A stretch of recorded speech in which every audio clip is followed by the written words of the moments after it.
കേരളത്തിലെ നിഷ്ക്രിയ കശുവണ്ടി യൂണിറ്റുകൾക്കായ പുനരുജ്ജീവന പദ്ധതി നടപ്പാക്കണമെന്ന് പാർലമെന്റിൽ ആവശ്യപ്പെട്ടതായി കൊടിക്കുന്നിൽ സുരേഷ് എം പി.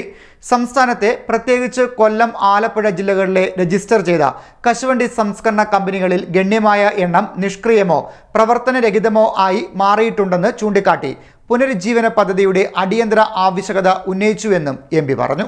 കേരളത്തിലെ നിഷ്ക്രിയ കശുവണ്ടി യൂണിറ്റുകൾക്കുള്ള പുനരുജ്ജീവന പദ്ധതി നടപ്പാക്കണമെന്ന് പാർലമെന്റിൽ ആവശ്യപ്പെട്ടതായി കൊടിക്കുന്നിൽ സുരേഷ് എം പി അറിയിച്ചു.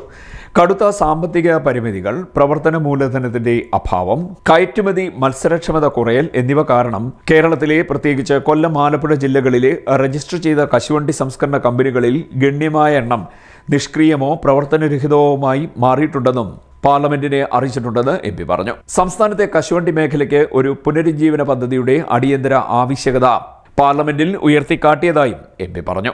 ഓഗസ്റ്റ് 11 നക്ഷത്ര ചിഹ്നം ഇടാത്ത ഒരു ചോദ്യത്തിൽ അത്തരം കമ്പനികളുടെ വിശദാംശങ്ങൾ, അവയുടെ പ്രവർത്തന നിലയെക്കുറിച്ചുള്ള ഡാറ്റ, പ്രത്യേക ക്രെഡിറ്റ് പുനഃസംഘടന, അനുസരണ ആശ്വാസം, ക്ലസ്റ്റർ അധിഷ്ഠിത വികസനത്തിനായുള്ള CSR ഫണ്ടുകൾ ഉപയോഗപ്പെടുത്തൽ എന്നിവയുൾപ്പെടെ ഏതെങ്കിലും ലക്ഷ്യ ഇടപെടലുകൾ ആസൂത്രണം ചെയ്തിട്ടുണ്ടോ എന്ന് കേന്ദ്ര സർക്കാരിനോട് ആവശ്യപ്പെട്ടതായും എം പി പറഞ്ഞു. ഇതിന് മറുപടിയായി കോർപ്പറേറ്റ് കാര്യ സഹമന്ത്രി ഹർഷ മൽഹോത്ര കശുവണ്ടി സംസ്കരണ സ്ഥാപനങ്ങളായി കമ്പനികളുടെ രജിസ്ട്രേഷൻ MCA 21 ഡാറ്റാബേസിൽ പ്രത്യേകം രേഖപ്പെടുത്തിയിട്ടില്ല എന്ന് അറിയിച്ചതായും എം പി പറഞ്ഞു.